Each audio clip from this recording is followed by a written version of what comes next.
16টা বছর এই জমিনে কোরআন চলতেও দেয় নাই, বলতেও দেয় নাই। বলার জন্য আসছি, মাহফিল থেকে অপমান করে তারা দিচ্ছে। শুনলে কোন ঠিক কিনা? নারায়ে তাকবীর, আল কোরআনের আলো, আমার নেতা তোমার নেতা বিশ্বনবী মুস্তাফা হবেন। আচ্ছা তাহলে এই আয়াতটা কি আল্লাহ আমার উপরে কেবল নাজিল করলো? তাহলে এই কথা বললে আপনাদের গায়ে বেঁধে কেন? আমি রাজনীতি করবে লেগেছি? তাহলে আল্লাহ বললো লা তাসমাউ লিহাযাল কোরআনি ওয়াল গাউ ফি, কোরআন চলতেও দেওয়া যাবে না, বলতেও দেওয়া যাবে না। আবু জাহেল বলেছিল আমাদের বিগত সরকার আমাদের তাই, আবু জাহেল যা করছে এরাও তাই করছে। মেম্বার ভাই কথা কি খারাপ বললাম? না না, উত্তর দেওয়া লাগবে তো। আমাদের অপমান করে তাড়াইছে। আমার মতো লোককে যতবার জেল খাটাইছে, আমি জীবনে রাজাকার ছিলাম। তাহলে আমি যে জেল খাচ্ছি, মার খাইছি, আমি বলবো না। না না, আমি মার খাচ্ছি বলবো না, কথা কয় না। না না, আমি যদি মার খা থাকি, যে মার খায়, যে নির্যাতিত হয় সেই তো বলবে, কথা কন। আমার ভাইরা, আমার মুসলমান ভাইরা ভালো করে লক্ষ্য করে শুনুন। আল্লাহ কোরআন কারীমের মধ্যে বলতেছে ওয়াজা আল্লাহ লিল মুত্তাকিনা ইমামা। এ কথা কার? আল্লাহ বললেন ওয়াজা আল্লাহ, ও দুনিয়ার মানুষেরা শোনো, ওয়াজা আল্লাহ লিল মুত্তাকিনা ইমামা, একটা নেককার পরহেজগার ইমাম বানাও। এ কথা কার? তাহলে কোন ইমামের কথা বলছে? মসজিদের ইমাম কি কন? আল্লাহ বললেন ওই ইমাম না, এটা হলো ওয়ার্ডের ইমাম, সেইটা হলো মেম্বার। ইউনিয়নের ইমাম সেইটা হলো চেয়ারম্যান। থানার ইমাম সেইটা হলো এমপি। আর রাষ্ট্র ইমাম সেইটা হলো প্রধানমন্ত্রী। ওয়াজা আল্লাহ লিল মুত্তাকিনা ইমামা। কথা কার? তাহলে এই কথা যদি আমরা বলি মেম্বার ভাই, এখন যদি আপনারা রাজনীতি মনে করেন, আমার কি কিছু করার আছে? তাহলে আল্লাহ নিজে বললেন নেতা বানাও, সেটা হলো ওয়ার্ডের নেতা, সেটা হলো মেম্বার। ইউনিয়নের নেতা সেটা হলো আপনার চেয়ারম্যান। থানার নেতা সেটা হলো এমপি। রাষ্ট্র ইমাম সেইটা হলো প্রধানমন্ত্রী। ওয়াজালনা লিল মুত্তাকিনা ইমামা। সুবহানাল্লাহ বড় কথা। তাহলে আল্লাহ বলছে এই আয়াতকে আল্লাহ আমার উপরে কেবল নাযিল করলো, কথা কয় না, কথা কয়।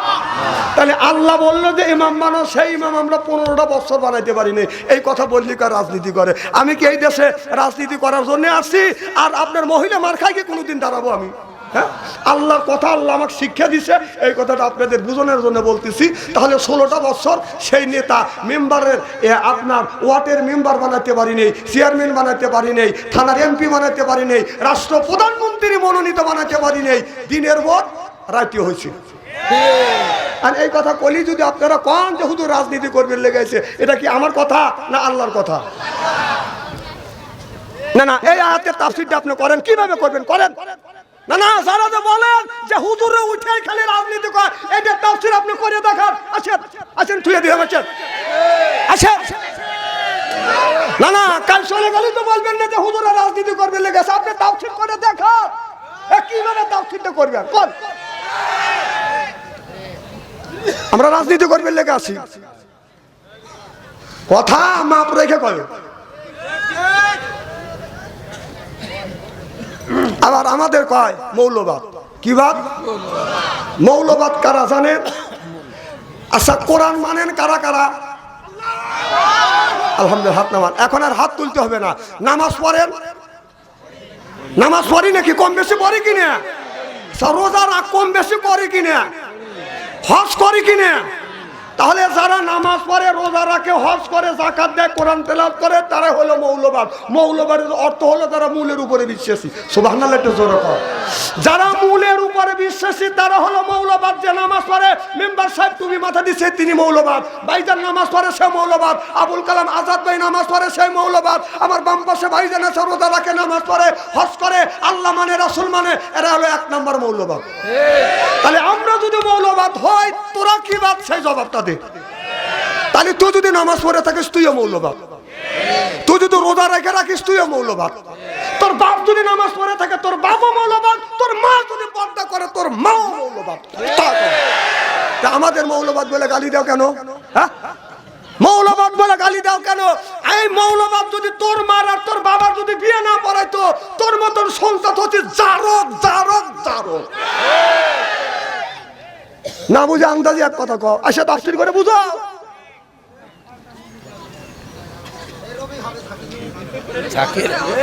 ভাই রাগ করতেছে?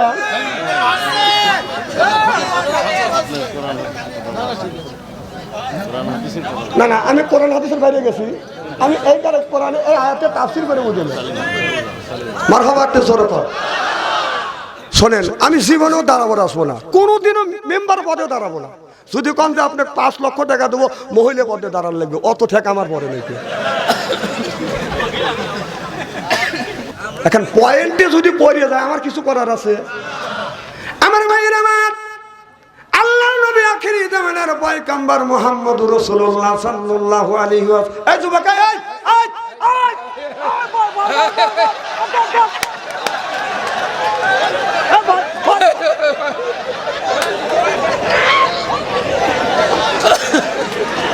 এসে করলো কি ও? হ্যাঁ না, একটু মিস কল দিছে আর ও চলে গেছে। না না, খালি তোমরাই 3 জন ভালোবাসা করছো, আর কি কেউ ভালোবাসার লোক নাই?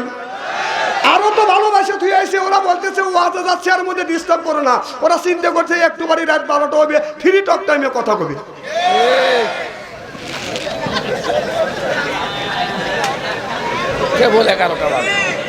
মারহাবা জোরে কর। আর কি আকাশে বৃষ্টি আছে?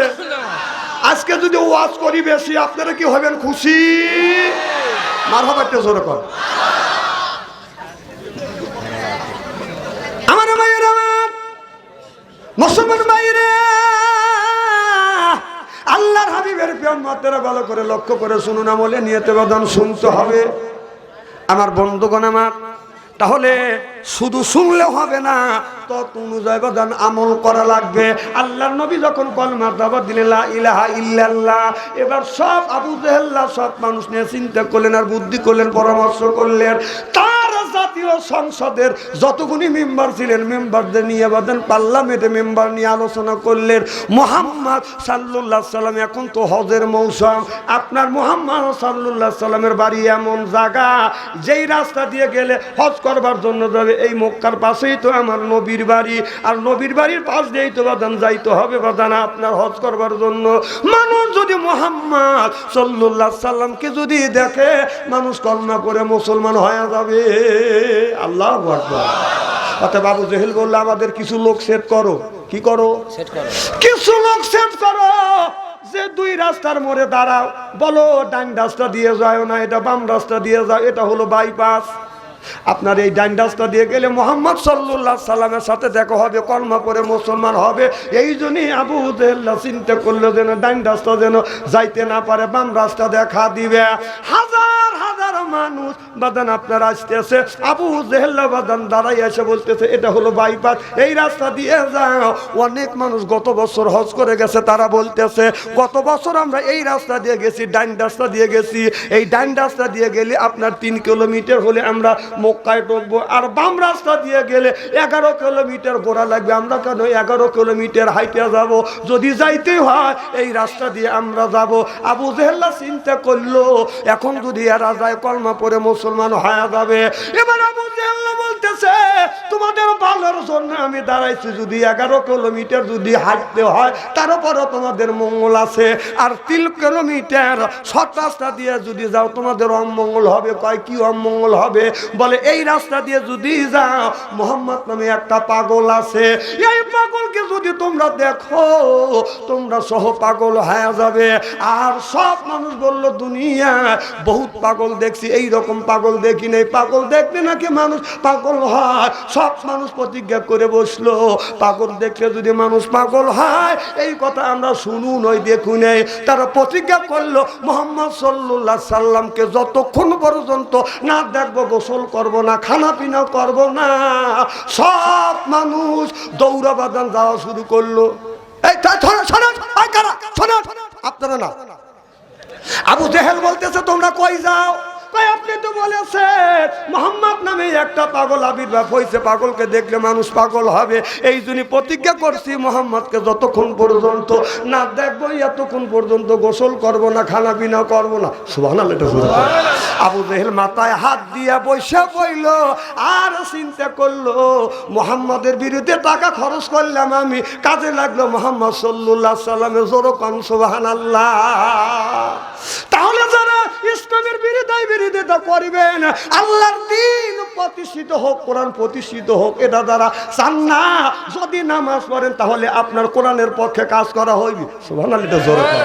যদি রোজা রাখেন তাহলে যারা ইসলামী আন্দোলন করে, ইসলামের আন্দোলনের পক্ষে কাজ করা হইলো। যারা হজ করবে তাহলে বোঝা গেল কোরআনকে সমর্থ করলো, আল্লাহকে সমর্থ করলো, ইসলামী দলগুলি যারা করছে তাদেরকে সমর্থ করলো। আপনি যদি এই কোরআনকে, আল্লাহকে, ইসলামী দলকে তাকে যদি সমর্থ না করেন, আপনার নামাজ ছাড়া লাগবে, রোজা ছাড়া লাগবে, হজ ছাড়া লাগবে। আর নামাজ পড়লেই মৌলবাদ হইবেন, রোজা রাখলেই মৌলবাদ হইবেন, হজ করলে মৌলবাদ হইবেন, কোরবানি করলেই কিন্তু আপনি মৌলবাদ হইবেন। যেরকম সুবহানাল্লাহ। তুমি যে ইসলামের বিপক্ষে যাও, ইসলামী আন্দোলন যারা করে তারা এমন একটা দল, এই দলে কেউ যদি নামাজ পড়ে ওই দলের পক্ষে চলে যায়। সুবহানাল্লাহ, একটু জোরে কর। ইসলামী এমন একটা দল, কেউ যদি রমজান মাসে রোজা রাখে ইসলামী দলের পক্ষে চলে যায়। সুবহানাল্লাহ, কয় না রে মেম্বার ভাই? কথা কি খারাপ বলতেছি? তুমি যে ইসলামের দলের বিরোধিতা করতেছে, তুমি নামাজ ছেড়ে দাও, রোজা ছেড়ে দাও, কোরবানি করো না, তাহলে তোমাদেরকে আমরা কোনোদিন বলবো না। নামাজ পড়লেই ওই দলের পক্ষে চলে যাবে, রোজা রাখলে ইসলামী আন্দোলনের পক্ষে চলে যাবে, হজ চলে গেলে হজ করলে ইসলামী দলের আন্দোলনের পক্ষে চলে যাবে, কোরবানি করলে ইসলামী আন্দোলন যারা করে তাদের পক্ষে চলে যাবে। সুবহানাল্লাহ, জোরে কর। এখন 2 দিন পরে পাগলা গারোতে নাটক লাগে, কথা বুঝতেছেন না? 2 দিন পরে পাগলা গারোতে তোমাদের ডুবতে হবে। কারণ বাংলাদেশের মানুষ কাঁচা না, তারা আল্লাহ ভক্ত, তারা নবী ভক্ত, তারা নামাজ পড়তে চায়, তারা কোরআন পড়তে চায়, তারা এই জমিনে কোরআনের আইন বাস্তবায়ন করতে চায়। চিল্লে কর ঠিক কিনা? কারা কারা কোরআনের আইন জমিনে বাস্তবায়ন করতে চান? 2 হাত টান করে তাকবীর দিয়া আল্লাহকে দেখা।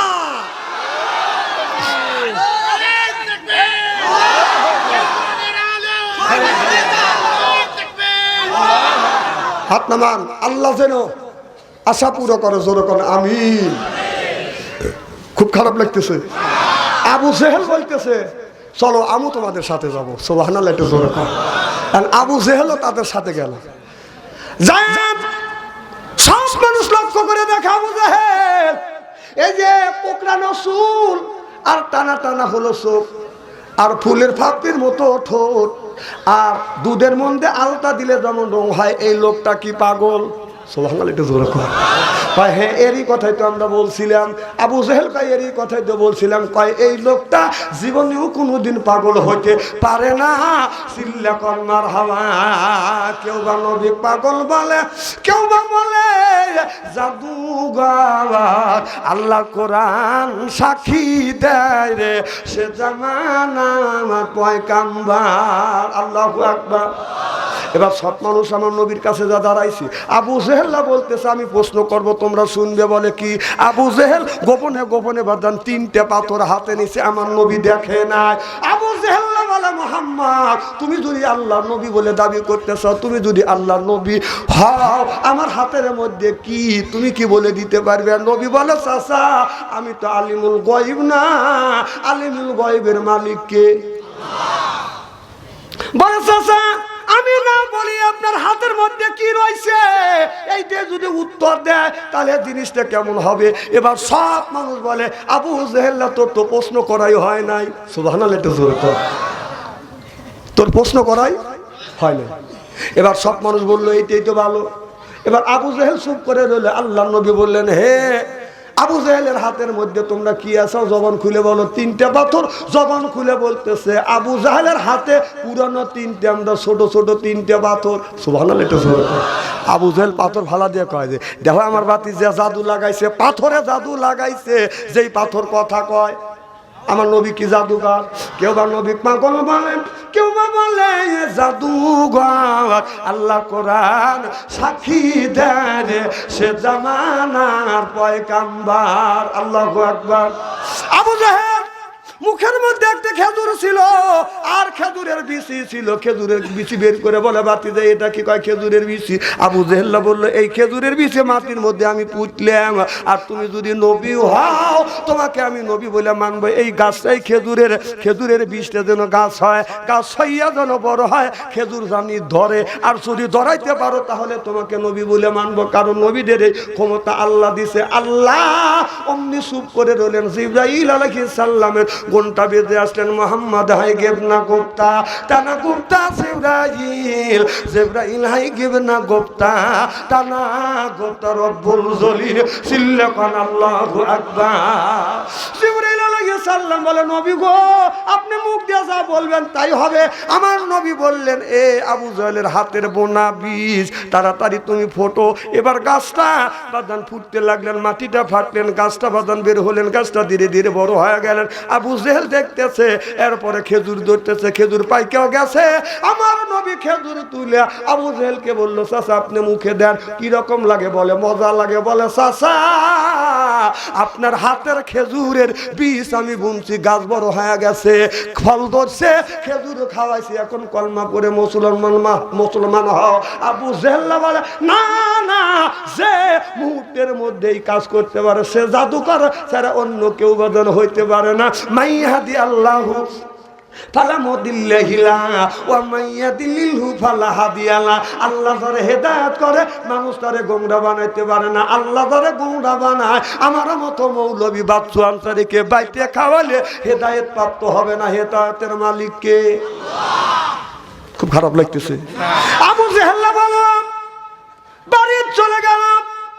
তার পার্লামেন্টে যতগুলি এমপি ছিলেন, মেম্বার ছিলেন, তাদের ডেকে বললেন মুহাম্মদকে চলতেও দেওয়া যাবে না, কোরআনের কথা বলতেও দেওয়া যাবে না। আবু জেহেল বলল লা তাসমাউ লিহাযাল কোরআনি ওয়াল গাউফি, এই কোরআন চলতেও দেওয়া যাবে না, কোরআনটাকে বলতেও দেওয়া যাবে না। এটা হলো আবু জেহেল বলেছিল, সেইটা আল্লাহ রেকর্ড করছে। কথা কার? তাহলে আবু জেহেল বলছিল লা তাসমাউ লিহাযাল কোরআনি ওয়াল গাউফি, কোরআন চলতেও দেওয়া যাবে না, বলতেও দেওয়া যাবে না। ঠিক 16টা বছর এই জমিনে কোরআন চলতেও দেয় নাই, বলতেও দেয় নাই, বলার জন্য আসছে, মাহফিল থেকে অপমান করে তারা দিচ্ছে। শুনলে কোন ঠিক কিনা? নারায়ে তাকবীর, আল কোরআনের আলো, আমার নেতা তোমার নেতা বিশ্বনবী মুস্তাফা হবেন। আচ্ছা তাহলে এই আয়াতটা কি আল্লাহ আমার উপরে কেবল নাজিল করলো? তাহলে এই কথা বললে আপনাদের গায়ে বেঁধে কেন? আমি রাজনীতি করবে লেগেছি। তাহলে আল্লাহ বললো লা তাসমাউ লিহাযাল কোরআনি ওয়াল গাউফি, কোরআন চলতেও দেওয়া যাবে না, বলতেও দেওয়া যাবে না। আবু জেহেল বলেছিল আমাদের বিগত সরকার আমাদের তাই, আবু জেহেল যা করছে এরাও তাই করছে। মেম্বার ভাই কথা কি খারাপ বললাম? না না, উত্তর দেওয়া লাগবে তো। আমাদের অপমান করে তাড়াইছে। আমার মতো লোককে যতবার জেল খাটাইছে, আমি জীবনে রাজাকার ছিলাম। তাহলে আমি যে জেল খাচ্ছি, মার খাইছি, আমি বলবো না, না না আমি মার খাচ্ছি বলবো না। কথা কয় না, না না আমি যদি মার খা থাকি, যে মার খায়, যে নির্যাতিত হয় সেই তো বলবে। কথা কন, অত খাও, কথা কয় না তো তোমার তো লাগবে। হ্যাঁ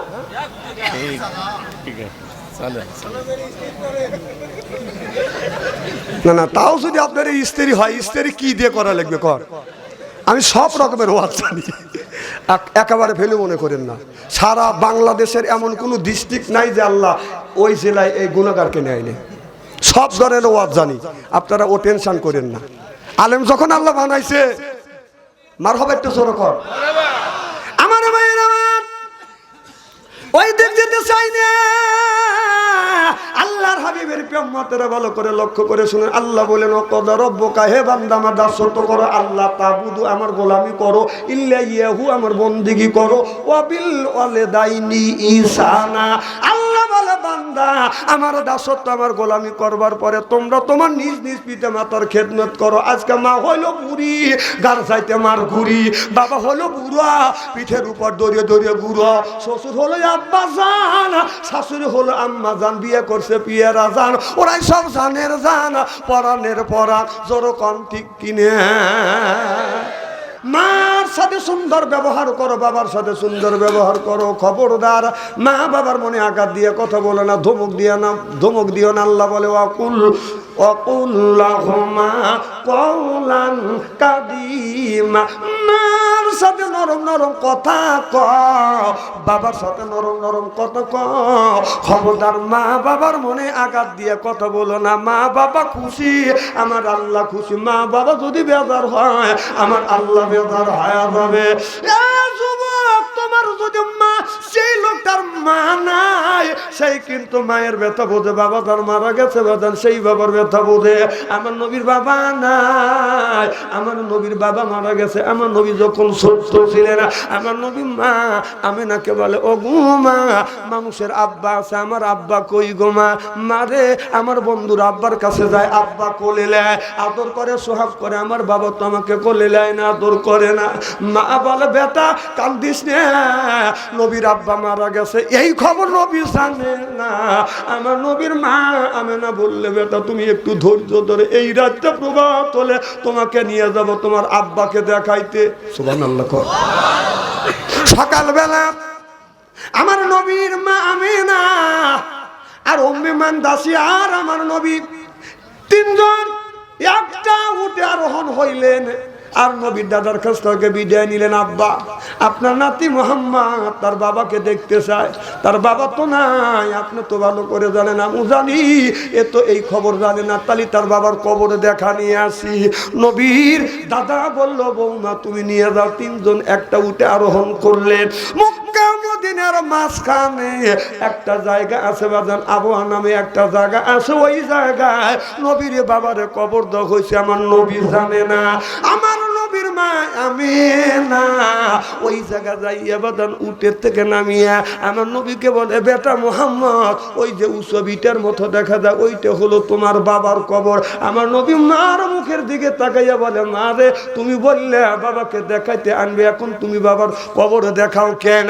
মা আমিনা চোখের পানি ফেলে দিয়ে কান্দে আর বলে বেটা রে, তুমি যখন আমার গর্ভে 5 মাস, তোমার আব্বা মারা গেছে, এই জায়গা তোমার বাবাকে কবর দেওয়া হয়েছে।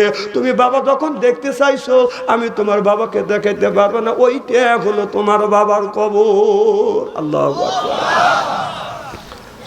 মা আমিনা বলে বেটা মুহাম্মদ যাও বাবার কবরের পাশে দাঁড়াও। বাবা বলে ডাক দাও, দেখো তোমার বাবা তোমার ডাকে সাড়া দেয়নি। আমার নবী বাচ্চা মানুষ, আস্তে আস্তে করে বাবার কবরের পাশে গেছে, 6 বছর বয়স। যায় বাবার কবরের পাশে দাঁড়াইয়া বলে আব্বা আমি জীবনে আপনার কোনোদিন দেখি নাই গো বাবা। ও বাবা, আপনাকে আব্বা বলে ডাক দিয়ে নে, কোনোদিন আপনি কোলে নেন নাই, আপনার আদর আমি কোনোদিন পাইনি। যে মানুষটা বাবার আদর পায় নাই, সেই ব্যক্তি বাজান বোঝে বাবার কত মহাব্বত। বাবা বলে ডাকে উত্তর নেয় না। আমার নবী বাবার পায়ের পাশ থেকে যাইয়া মাথার পাশে যাইয়া বাদান আঁঠু গাড়িয়ে দিয়ে বসছে, বাবার কবরের সাথে মুখ ঠেকাইয়া বলে আব্বা তোমাকে আমি পায়ের পাশ থেকে বলে আব্বা আব্বা বলে ডাকছি, তুমি সারা দাও, একটাবার সারা দাও, আমাকে মোহাম্মদ বলে ডাক দাও। বাবা উঠে আসো, বাবা একটাবার মোহাম্মদ বলে ডাক দাও। উঠে যদি না আসো, তুমি আমার ডাকে সারা দাও, মোহাম্মদ বলে ডাক দাও। নবীর আব্বা বাদান কথা কয় না। মা আমিনা চোখের পানি ফেলে দিয়ে দিয়ে কান্দে। আমার নবী মার মুখের দিকে তাকিয়ে বলে মা আব্বাকে একটু বলে দাও, আব্বা যেন আমাকে একটিবার কথা বলে, একটিবার যেন আমাকে মোহাম্মদ বলে ডাক দেয়। নবীর মা আমিনা চোখের পানি ধরে রাখতে পারে না, আকাশের দিকে তাকাইয়া বলে আমার রব, আমার আল্লাহ তুমি তাকিয়ে দেখো, আমার বেটা তার বাবার কবরের পাশে দাঁড়াইয়া কাঁদতে আমার সহ্য হচ্ছে না, বুক পেটে যাচ্ছে। পানের স্বামী আমার একটা বারের জন্য হলেও তুমি তোমার বেটা মুহাম্মাদের ডাকে সাড়া দাও। আর তুমি তাকিয়ে দেখো তোমারও কবরের উপরে পূর্ণিমার চাঁদ উঠেছে। আমার ভাইরা আমার নবীর মা আমিনা কান্দে, নবী কান্দে, ও বাবা বাবা ডাকে সাড়া দেয় না। মা আমিনা এসে বলে বেটা মুহাম্মদ, কিয়ামত পর্যন্ত আল্লাহ যদি তোমাকে হায়াত দেয়, কিয়ামত পর্যন্ত যদি কান্দো, তোমার ভাবে তোমার ডাকে সাড়া দিবে না।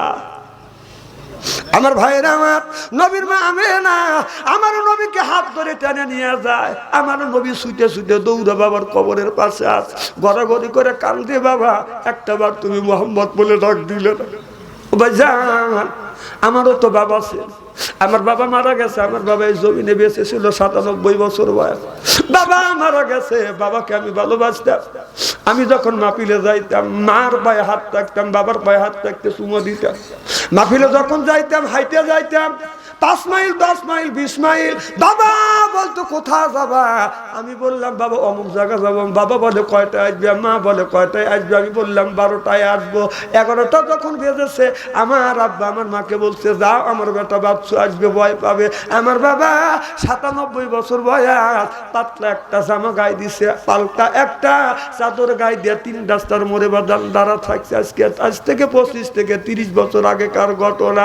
দেখছি আমি যখন আসি না ৩ রাস্তার মোড়ে দাঁড়াইছে। বাবা ভাবছে ডান রাস্তা যে যদি আগা যায় আমার বেটা বাম রাস্তা দিয়ে আসতে, বেটা ভয় পাবে। আবার বাবা দাঁড়া আছে, বাবা চিন্তা করলেন যদি বাম রাস্তা দিয়ে যায় ছেলে ডান রাস্তা দিয়ে আসবে, ছেলেটা ভয় পাবে। আমার বাবা ৩ রাস্তার মোড়ে বাদান দাঁড়িয়ে থাকছে। ১১টায় আসি নেই, ১২টায় আসি নেই, ১টায় আসি নেই, ২টা যখন বাজছে আমি ওই ৩ রাস্তার মোড়ে এসে দেখি আমার বাবা ৯৭ বছর বয়স, বাদান থর থর থর থর করে কাটতেছে। ঘন কুয়াশা, বাদান মৃদু মৃদু বাদান বাতাস চলতেছে, কনকটা শীত। বাবা বাঁকা হয়ে গেছে। বাবাকে বলছি বাবা আপনি কখন থেকে দাঁড়াচ্ছ? বাবা ভালো বেটা রে, আমি রাত ১১টার থেকে ১২টার ২টা পর্যন্ত দাঁড়িয়ে আছি। আমি বললাম বাবা কেন তুমি কষ্ট করো? আমার বাবা আমার জন্য ৩ রাস্তার মানে রাত ২টা পর্যন্ত দাঁড়িয়ে থাকছে। এখন বাবা না ভাই, আর কেউ আমার জন্য অপেক্ষা করে না।